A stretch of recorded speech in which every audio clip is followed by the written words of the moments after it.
It's another lovely good evening. Welcome to Camnet Television News. I'm Jeffrey Ziambo to present. And our top stories in the news. NDC Vice President condemns the police as SABOI IMBOELA spends another night behind bars. COMESA traders continue their protest against UPND CADRES. Law enforcement wings challenged to clear corruption allegations in the Ministry of Health. In international news, scientists warn of a new invasive mosquito species in Africa. And in sports news, Ronnie Radford, scorer of one of the most iconic FA Cup goals, dies aged 79.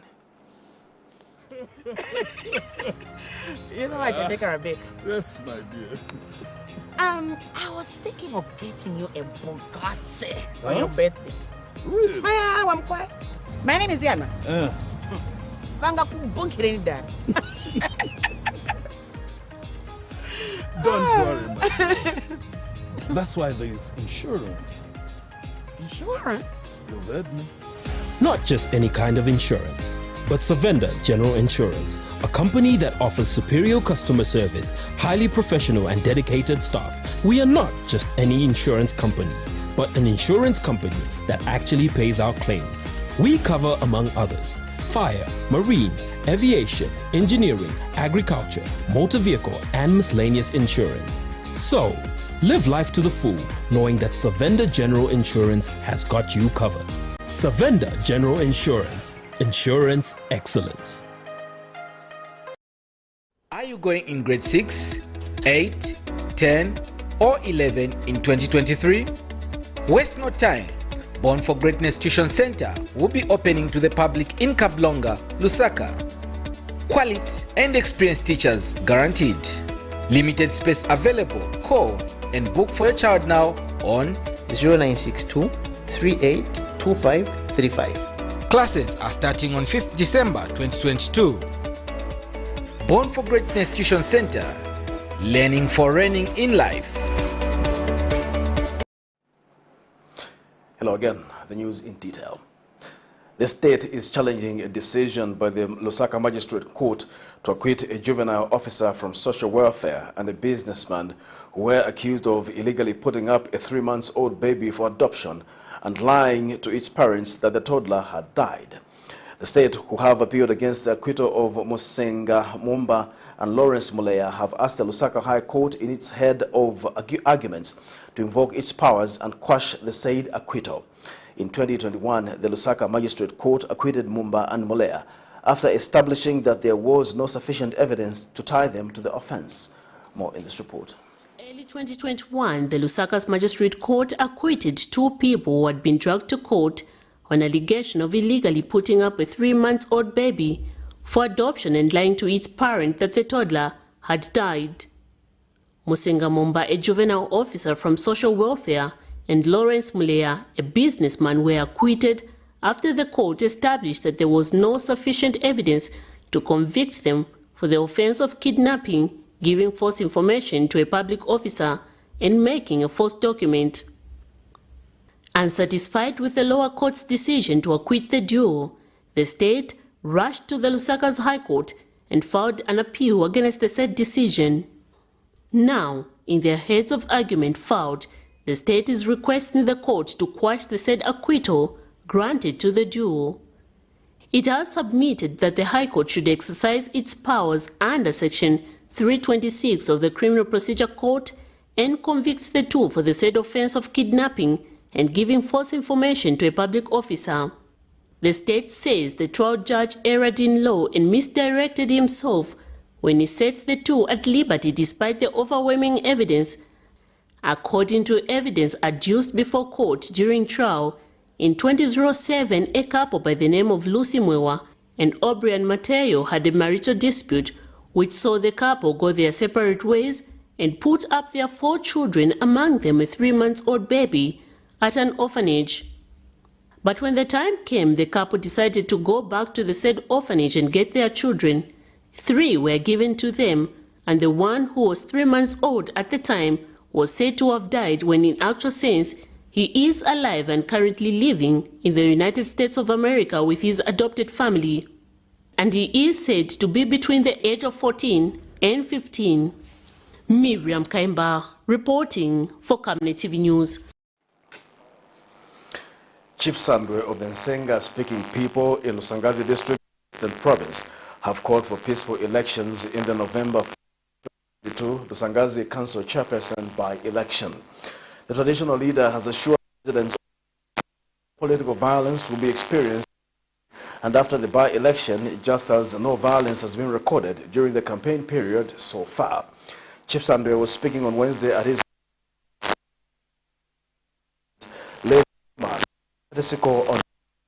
and Chief Nyampande of Lusangazi District has applauded President Hakainde Hichilema for massive developments in his chiefdom, such as the increase and implementation of the Security Fund.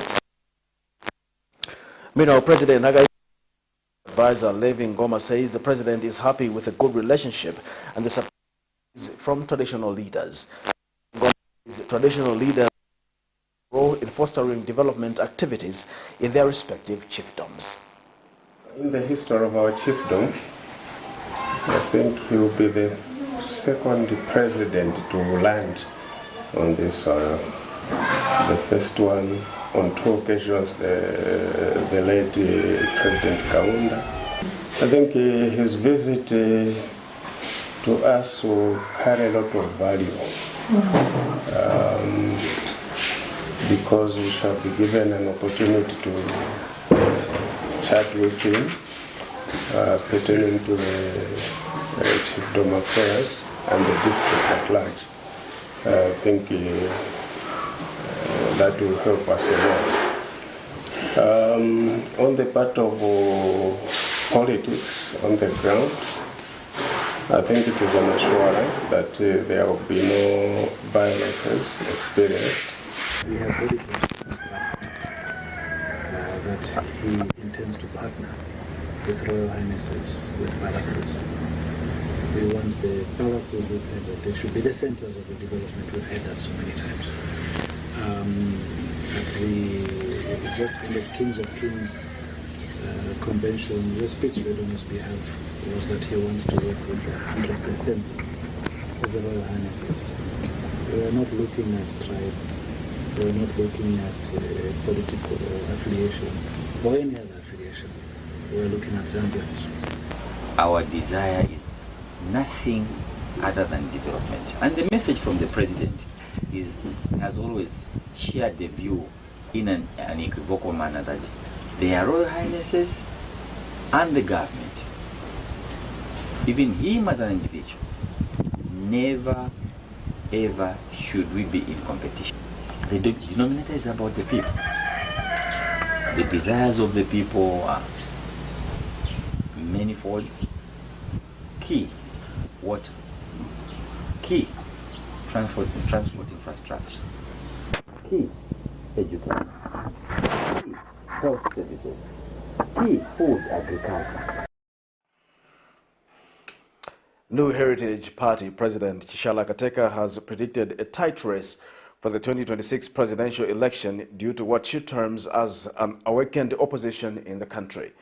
In an interview, Ms. Kateka has cited the rebranding of the former ruling Patriotic Front, PF, which is currently in search of a new leader, as well as the formation of a new political party called Citizens First by opposition leader Harry Kalaba, noting that Zambia's opposition is not like in the past where only few political parties were offering checks and balances. The New Heritage Party president notes that this is good for the continuity of Zambia's democracy, which it needs and needs multiple voices to survive. She has, however, advised for the practicing of civil politics, calling for an opposition with a meaning. I don't think we are fools. I don't think we are dumb. I don't think that we are in there just for ourselves. We are in there to help the Zambian people, and we can't help the Zambian people. We can't serve them when we are serving our own interests. So I'm very sure that before the next general election, we are going to see a very strong opposition. Why is it important to have a strong opposition? Because it holds the government more accountable than we currently are. We've heard sentiments from the UPND saying that opposition, there is no opposition. Of course there is opposition, and we all talk. But then because they don't regard individually each one of us as strong enough to be a threat to them. But God does things in different ways. So let's see what happens before 2026. Patriotic Front Media Director Antonio Mwanza has challenged Health Minister Sylvia Masebo to come out clean over corruption allegations leveled against her. Mr. Mwanza regrets that matters of alleged corruption have been in the media for a while now, yet no one in the government circles is informing the nation on the issue. Meanwhile, Action Aid has expressed concern with the ongoing allegations concerning the Ministry of Health over alleged corruption in the awarding of a tender for the construction of prefabricated hospitals. Organization Country Director Musonda Kabinga says the country cannot have matters of corruption become a wild and prolonged subject, without bringing them to a close by the concerned investigative wings. Here's a report. The fight against corruption is among top priorities on the agenda for the United Party for National Development, UPND, and President Hakainde Hichilema is on record having said that his administration will fight past, current, and future corruption. And law enforcement wings have echoed similar sentiments, the statement. However, recently, the country witnessed allegations involving Ministry of Health officials with screaming headlines in the media on scandals $100 million contract. Patriotic Front Media Director Antonio Mwanza says no one should be shielded nor condemned without allowing the due process of investigations to be instituted and concluded. She must come out clean and give the Zambian people a correct position. Did she meet these people at her home? If they were meeting at her home, what is it that they were discussing? Was it about her package, or it was about what the ministry was supposed to benefit? The government business cannot be dealt at a private residence for somebody. These issues are very, very serious. And again, the president is quiet. I think Zambians must know that the Anti-Corruption Commission, the Financial Intelligence Center, the Drug Enforcement Commission are housed at State House. This must be made very clear. A statutory instrument was passed last year to house these important institutions at Mr. Hakainde Hichilema's State House. We stood up and condemned that move because we wanted SCC, DEC, Zambia Police, Financial Intelligence Center to be operating independently. But now they're not operating independently. This corruption in the Ministry of Health, the buck stops again at the president.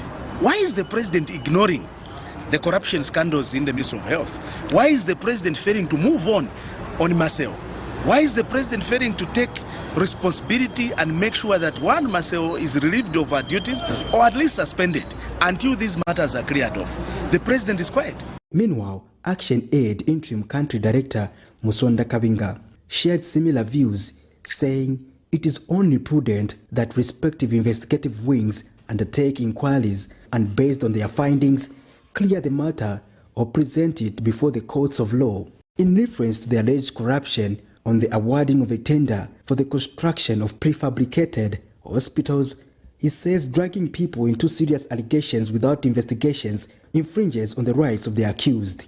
We cannot have matters of corruption become wild and prolonged subject without bringing them to a close by the concerned investigative wings. No one should be shielded nor condemned without allowing the due process of investigations to be instituted and concluded. It is only prudent that respective investigative wings undertake investigations and based on the findings clear the matter or present it to the courts of law. Dragging people into serious allegations without investigation could somehow infringe on the accused rights. We therefore urge the relevant investigative wings to come to the fore and investigate the matter.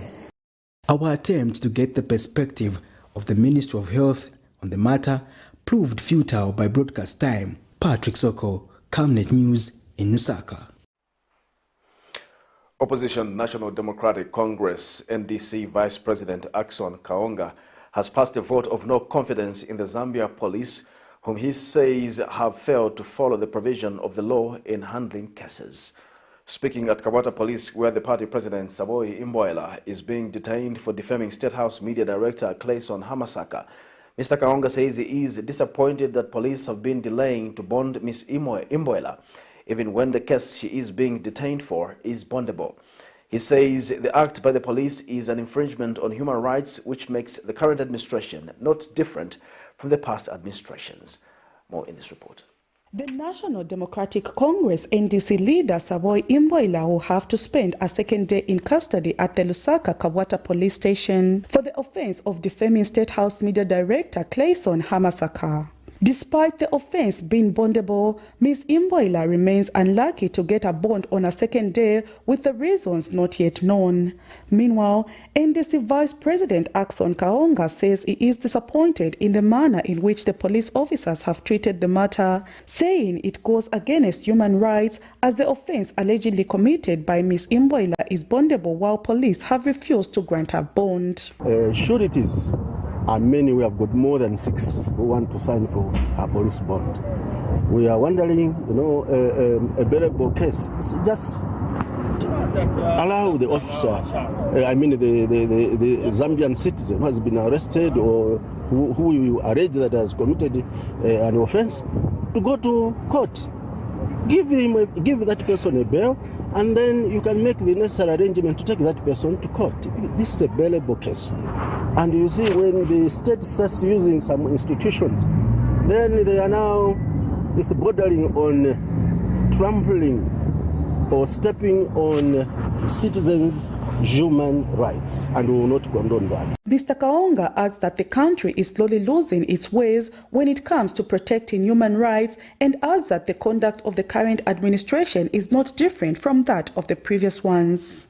We want the government to show that they are fair to their own citizens. There is no president who can be a president if there are no citizens. So to me, even all these parties, they are there because they are guiding the citizens what they are supposed to do. So a citizen, if he has done something wrong, let the court process take its course.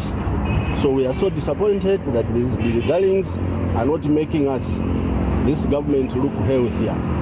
People will start making a lot of insinuations about the government, that this government is actually trampling on people's rights. Meanwhile, lawyer to Ms. IMBOELA, Joseph Chira, when contacted for a comment, says police have refused to grant his client bond, but that she will appear in court tomorrow, Thursday, 3rd November 2022. We don't know why they haven't given a police bond. She has met all the conditions, so we don't know why they are failing to give a police bond.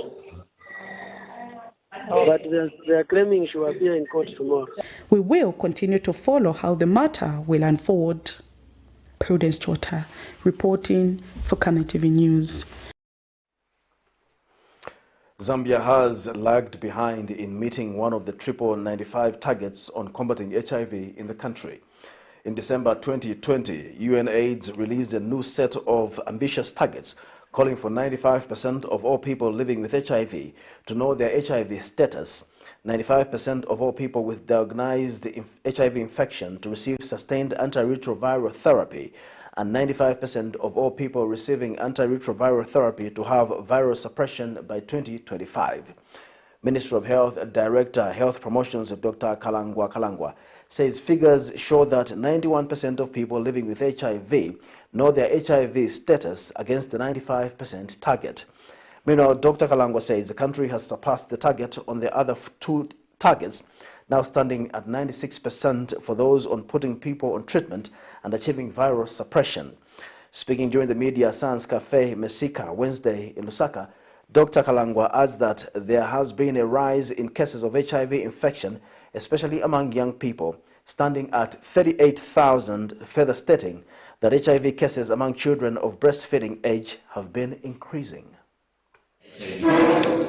Are on treatment, and this corresponds to about 1.2 million people who are on life-saving antiretroviral treatment, with 96% of those who are on treatment virologically suppressed.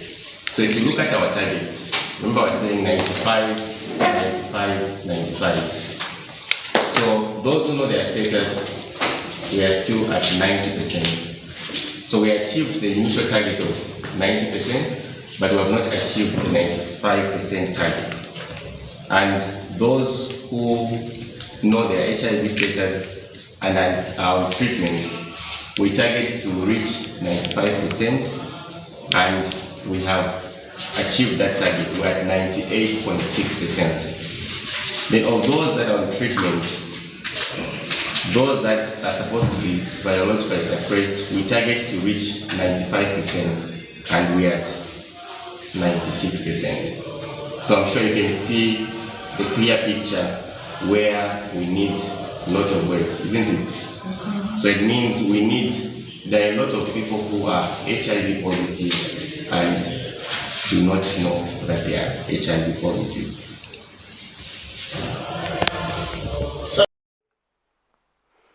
The Zambia Meteorological Department has predicted a good coverage of rain in the 2022-2023 farming season, noting that most parts of the country will have a normal to above normal distribution of rainfall.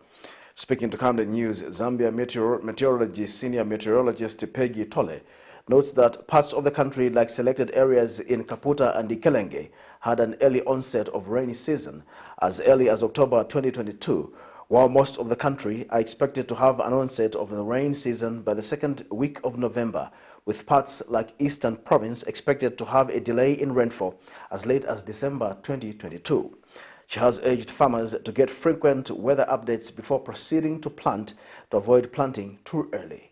More in this report.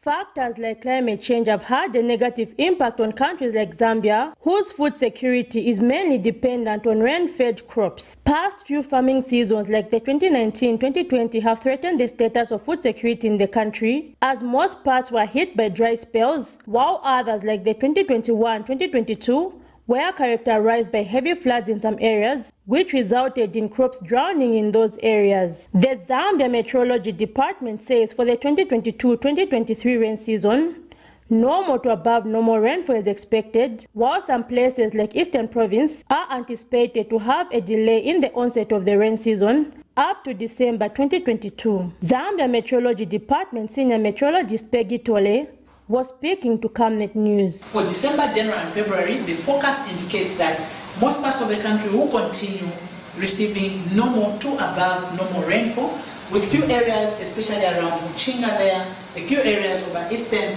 some parts of northwestern, western, and a few areas over southern province and Lusaka province, where we expect normal to below normal rainfall for the period of December, January and February. For the end part of the season, we see most parts of the country receiving normal to above average rainfall, except for areas around Chinga and parts of northern province, where we expect normal to below normal rainfall. She has further advised farmers to keep updating themselves with the weather pattern, fearing that some may plant too early. For the farmers, the advice we can give to them is that get glued to our updates, and the Meteorological Department doesn't work in isolation. We work with the Ministry of Agriculture. We are monitoring the rainfall pattern, and we are seeing the amounts being received. Depending on how much rainfall will be received in the soil moisture will be achieved over our country, different areas will be advised on when to plant and what seeds to plant in which area.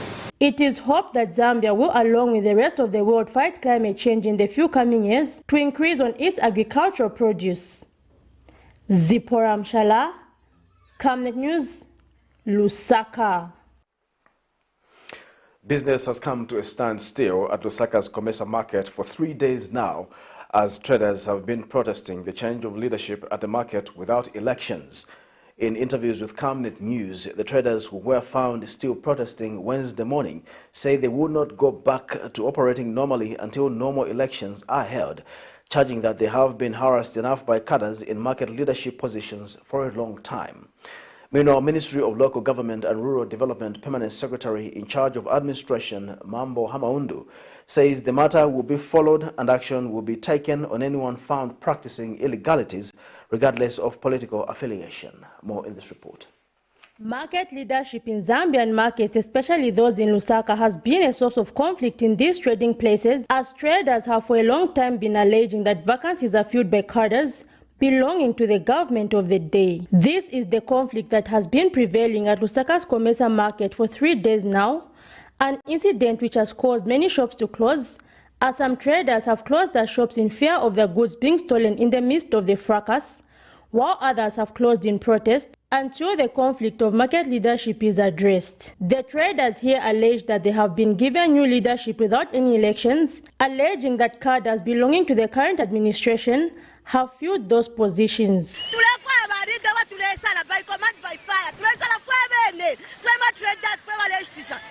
days no shtisha. Umlandu wakakachingwa kachingwa nina manshi. Sinyama kachingwa nyama ya ng'ombe watu waikana taikana. Tamukana kachingwa simufuna. We want to find out what has transpired. We want to find out what has transpired. We want to find out, is this chair having chocolate where people can be fighting for this chair here in the market? We want to find out. Why can't they go to some other places? Why are they coming here? Viva COMESA! Viva COMESA! The aggrieved traders add that they're not willing to undergo what they said to have undergone during the previous administration, stating that they were harassed by cadres in market positions every day. So, Tipempako, the situation is supposed to be sorted out, Kudara, but because of selfish motives between Imparia and Bantuaviria, the people who are currently in the office and the other group. So, Tipempako Tista Piu Kuri Mweba Honorable, please tapapata. Bwelani muone pa ground. Mumvere ma views ya bantu. Bantu sikuti bari hostile. Us we are peaceful people. Meanwhile, Ministry of Local Government and Rural Development Permanent Secretary Mambo Hamaundu has commented on the matter. Laws must be respected, like regulation must be respected. Institutions that are mandated to operate markets, bus stops, etc., are local authorities. So that is something which we must respect and comply with. Camnet News will follow the happenings at COMESA Market as they unfold. Zipporah Mshala, Camnet News, Lusaka.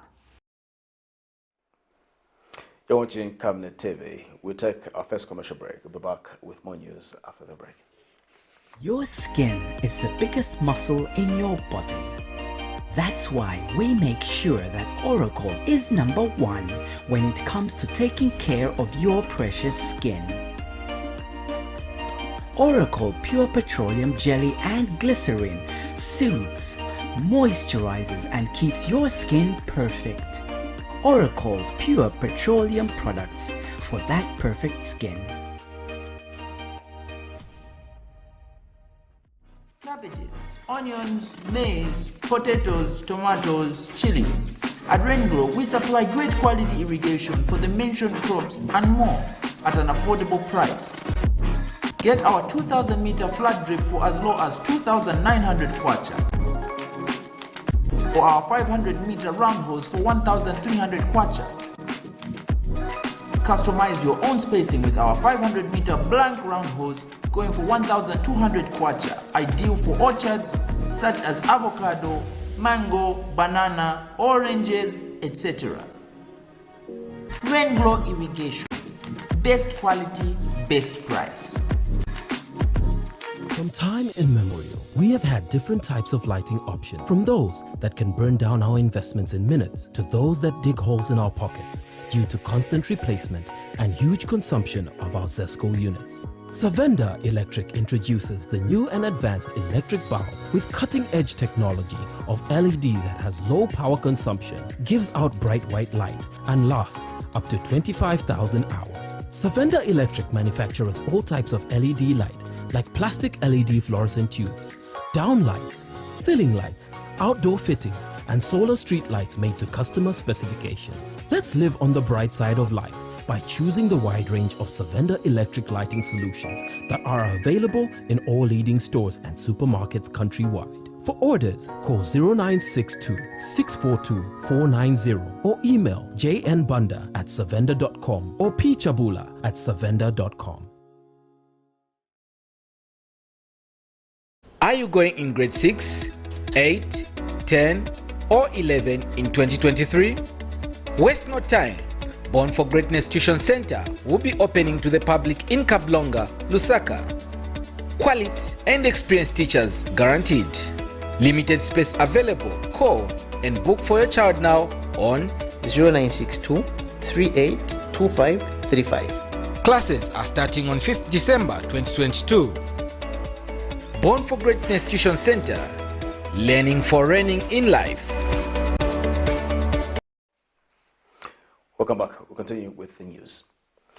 Minister of Home Affairs and Internal Security, Jack Mwimbu, says the recent decision taken by government to waive visa requirements for a few selected countries is a move meant to help boost the country's tourism sector.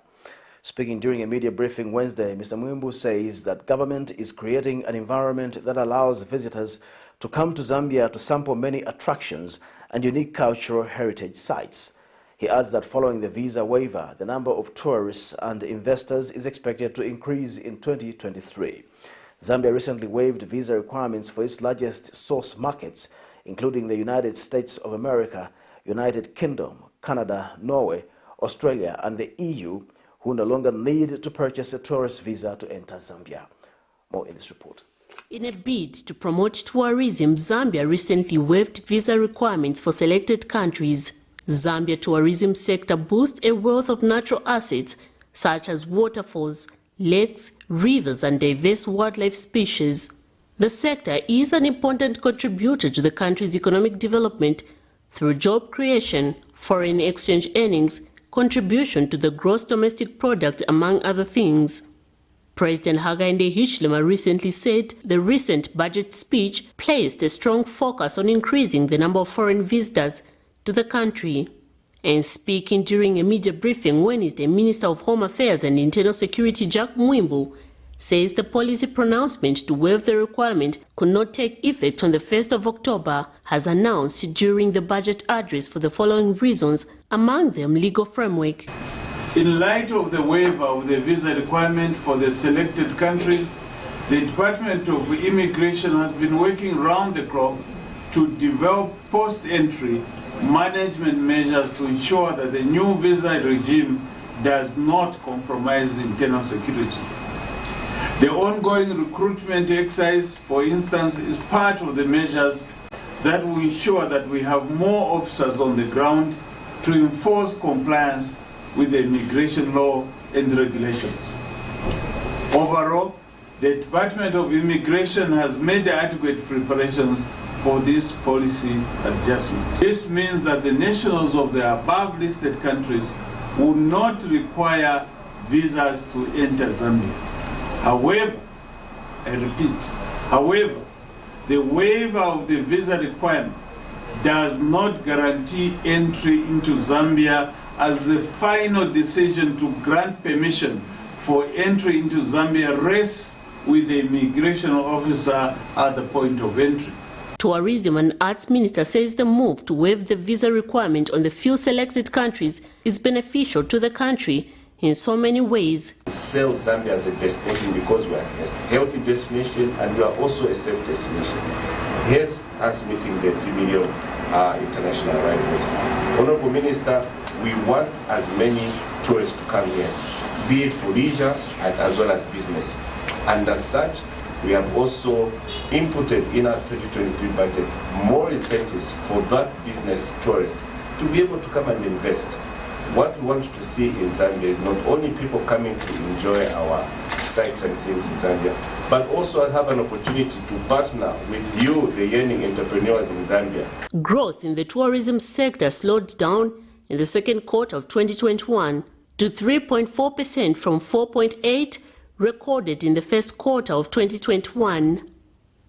The waived visa requirement for the largest source markets include the United States of America, United Kingdom, Canada, Norway, Australia, and the UAE will no longer need to purchase a tourist visa to enter Zambia. Miriam Kaimba, reporting for Camnet TV News.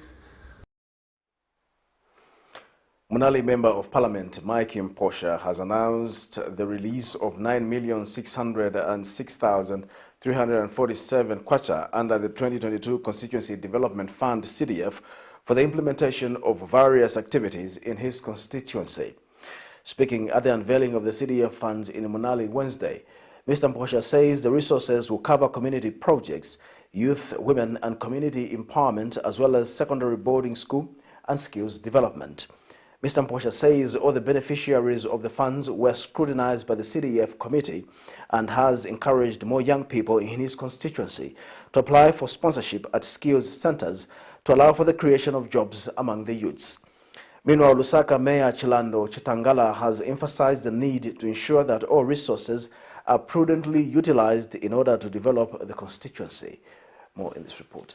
The long-awaited release of the Constituency Development Fund CDF in Monali constituency of Lusaka has finally come to pass after Area Member of Parliament Mike Mposha Wednesday announced the release of 9,606,347 million kwacha from the initial 25.7 million kwacha 2022 CDF allocated to his constituency.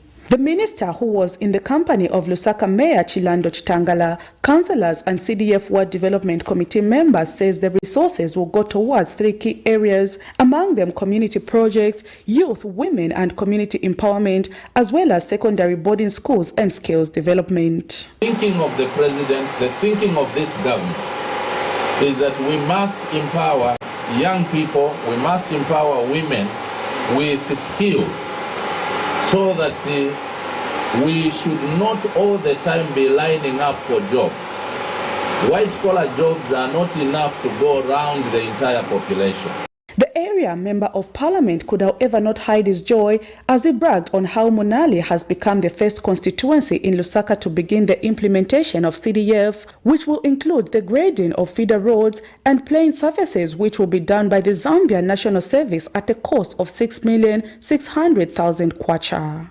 This Monali constituency, as we speak, we are the first constituency out of all the 7 constituencies in Lusaka who have managed to procure and start implementing the community projects out of the 2022 budget. Sometimes when people are saying, hey, Taparefe to them, you look at them and say, development, you need to think, plan, and then implement. It doesn't just drop like manna. You need to think, plan, and begin to execute. And the area member of parliament has since directed the Lusaka mayor to deal with the issues of bars and alcohol abuse that have been rampant in the area, causing a lot of confusion to motorists. We can't be selling beer in an open place where you go there, I park there, and I'm watching our children, very young people, abusing alcohol. And the community is complaining. That road gets closed. Who has the power to close a public road in order to do business? Your worship, I want this to be the thing of the past by this weekend. And Lusaka Mayor Chilando Chitangala is happy to see the development and has called for prudent utilization of the resources. Minister, I can assure you that all actors involved in the selection of bursary beneficiaries and community projects have been performing their roles independently without any interference. And the Ward Development Committee chairperson also added his voice.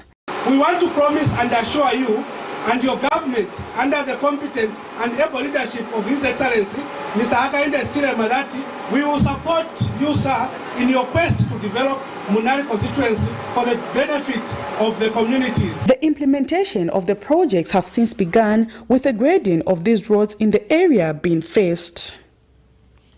Prudence Chota, reporting for Camnet TV News. Government has approved 950,000 constituency development fund for empowerment grants under Sinda and Kapoche constituencies to 46 youth cooperatives and women clubs. Sinda Town Council Secretary John Mackay announced in Sinda today the approval of the grants, which are part of the 25.7 million kwacha CDF allocation for this year. Mr. Mackay says the 950,000 kwacha will be channeled to various cooperatives and clubs in the area.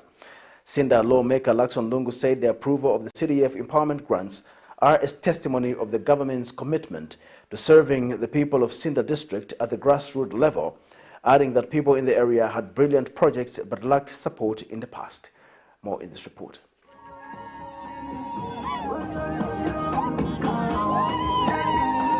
950,000 Kwacha Constituency Development Fund CDF for empowerment grants under Sind and Kapoche constituencies to 46 youth cooperatives and women clubs have been approved by the Ministry of Local Government.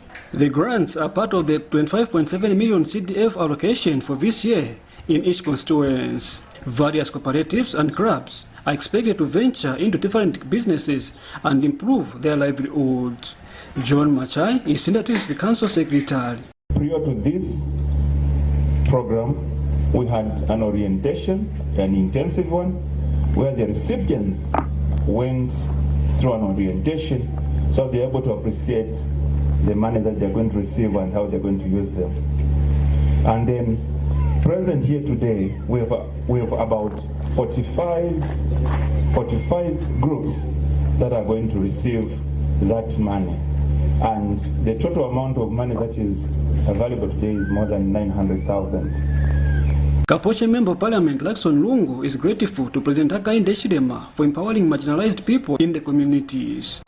Ntinge mpata uyu nonge kwambiri a president watu aziko lino aichechi ofuna kuti asebenzele bantu muno mziko latu la Zambia, ofuna kuti umphawi auteseko kuti zimene anapromisa pamene analuchita kampeni ziluchitika.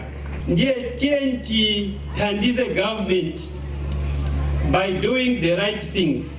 Ngati isendera matatenga taindogawana ndekuti government si tandiza munjira yamene ifunikira. So ngati kuna cholinga ndalama kupasa na president ndakala ukasogora sinde kabwenani cholinga kapa mtu cholinga kapa mtu timu cholinga sinde kabwenani so ngati wataka moja ndalama makagawana nzanu sinde kabwenani. Sindha District Commissioner David Tembo is urging CDF beneficiaries to put the money to good use. Now, the desire of the president, the desire of the members of parliament, and everyone else, all the stakeholders, is to see us profit and benefit from these funds. They may seem to be little, but if we prudently use them, we are going to see value out of them. It's to see value out of that 20,000 that we've received. And one of the beneficiaries, Dorothy Banda, has assured government to use the money for the intended purposes.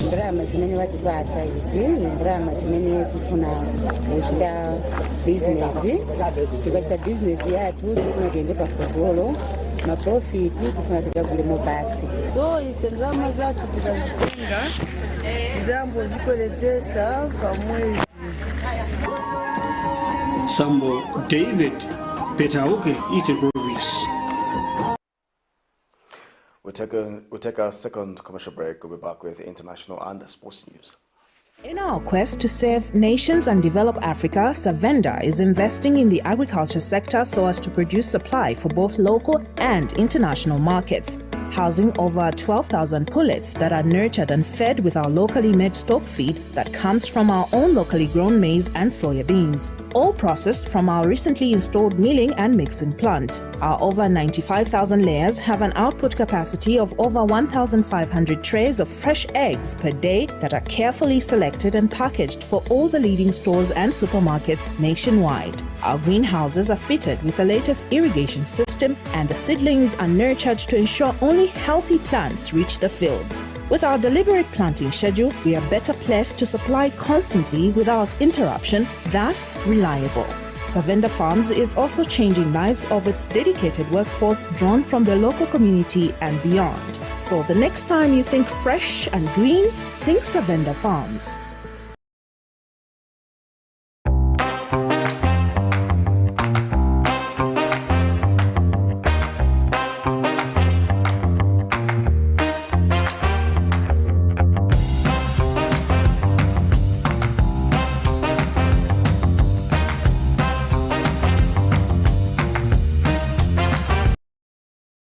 Are you going in grade 6, 8, 10 or 11 in 2023? Waste no time. Born for Greatness Tuition Center will be opening to the public in Kablonga, Lusaka. Quality and experienced teachers guaranteed. Limited space available. Call and book for your child now on 0962 382535. Classes are starting on 5th December 2022. Born for Greatness Tuition Center, learning for reigning in life. Welcome back. And now in international news, scientists say an invasive mosquito species was likely responsible for a large malaria outbreak in Ethiopia earlier this year, a finding that experts called a worrying sign that progress against the disease is at the risk of unraveling. The mosquito species known as Anopheles stephensi has mostly been seen in India and the Persian Gulf. In 2012, it was discovered in Djibouti, and it has since been found in Sudan, Somalia, Yemen, and Nigeria. The mosquitoes are suspected to be behind the recent rise in malaria in Djibouti, prompting the World Health Organization to try to stop the insects from spreading further in Africa. On Tuesday, malaria scientist Fitsam Tadesse presented research at a meeting of the American Society of Tropical Medicine in Seattle, suggesting that the invasive mosquitoes were also responsible for an outbreak in Ethiopia. For more in the international news, here's a roundup. Nigeria on Monday received its first deep sea port after the completion of the huge maritime project in the country's economic hub city of Lagos. The construction of the port commenced in June 2020 by the China Harbour Engineering Company Limited and is designed to handle over 1.2 million standard containers annually. Nigeria's authorities say the newly completed port will provide jobs to thousands of people in the area. The benefit of this project and the benefit to our citizens can be left better imagined, providing jobs for close to 200,000 people, both direct and indirect jobs in the next couple of months and years ahead. In addition, you can see the figure to adding tens of billions in revenue, in dollar revenue, to our country and to our state and to the host community in taxes and revenue. It's a commercial project of tripartite cooperation between China, France, and Nigeria. Lekki Port is of great significance for promoting Belt and Road cooperation in Africa, according to Chinese ambassador to Nigeria. The French side has the experience, shipping routes, and cargo volume. Then our Chinese side has the construction, use, and maintenance of this port. Plus, Nigeria is the largest economy in Africa. We are very optimistic. Nigeria expects to get tens of billions in terms of tax revenue from this port. The port has 2 container berths which can hold the world's largest Panamax cargo ship. A group of scientists have revealed that an invasive mosquito species was likely responsible for a large malaria outbreak in Ethiopia earlier this year, a finding that experts called a worrying sign that progress against the disease is at risk of unraveling. The mosquito species known as Anopheles stephensis has mostly been seen in India and Persian Gulf. In 2012, it was discovered in Djibouti, and it has since been found in Sudan, Somalia, Yemen, and Nigeria. The mosquitoes are suspected to be behind a recent rise in malaria in Djibouti, prompting the World Health Organization to try to stop the insects from spreading further in Africa. In January, health officials in Dire Dawa in Ethiopia, which is a major transportation hub, reported a rapid rise in malaria. The scientists warn that slowing progress against malaria is further complicating efforts to stop the parasite disease, which is estimated to kill more than 600,000 people every year, mostly in Africa. This latest exchange of missiles comes as South Korean and US warplanes stage joint air drills. The resumption of large-scale exercises after a several-year hiatus has infuriated the North, which has been conducting an unprecedented series of missile launches since the start of this year. But this was a provocatively large number of missiles fired at once, with one of them seemingly directed south towards the South Korean island of Uleongdo. The air raid sirens were sounded for the first time there, and although the missile fell far short, it landed 26 kilometers south of the de facto maritime border known as the NLL. This launch marks the first time since the division of the peninsula that a missile has landed near our territorial waters south of the northern limit line. It is very rare and we can never tolerate it. South Korea's tit-for-tat response came swiftly. 3 air-to-surface missiles were fired, landing exactly the same distance north of the dividing line. North Korea has escalated its short-range ballistic missile testing, apparently developing its tactical nuclear arsenal to the alarm of its South Korean and Japanese neighbors. Recently, North Korea has been relentlessly and unilaterally escalating its provocations. Its actions threaten the peace and security of Japan, the region, and the international community. Unlike the previous South Korean administration that was trying to foster dialogue with North Korea, the current government has shown it is willing to match each military escalation with an equal response. It's just sort of a slowly, steadily escalating threat that at some point could lead to a really serious outbreak, and that's really the concern. Whether this exchange of missiles will be followed by more is not known, but as a precaution, some air corridors used by commercial jets off the Korean Peninsula's east coast have been closed temporarily, with airlines rerouting their planes for fear of more launches. Rob McBride, Al Jazeera, Seoul. It's now time for sports news.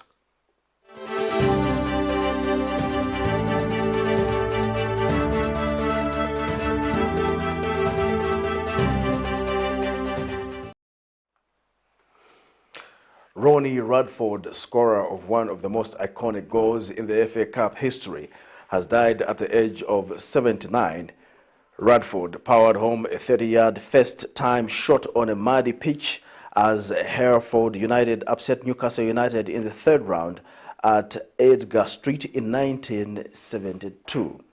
Ronnie has been described as a great part of football history and not just a part of Hereford United folklore.